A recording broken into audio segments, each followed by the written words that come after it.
পুষা বিড়াল নাকি? ওই যে সোনালিরা পুষিয়েছে সেই বিড়ালের 3টে বাচ্চা হয়েছে। সেই বাচ্চা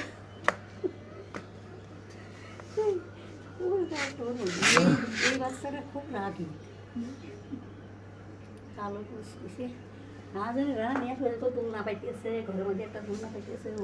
এই যে বিড়ালের জন্য হ্যাঁ মানুষ এখন খুব বিড়াল পড়ছে। ওর বাসায় আরো দুটো আছে, একটা কালো পুষিয়ে আর একটা হলো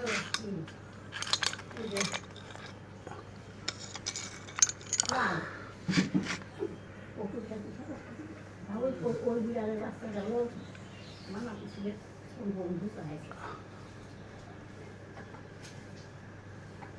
আর প্রতি মাসে 5-6 কেজি মাছ কিনি। মাছ গো, সেই যে আমার ননদের বিড়াল পড়ছে।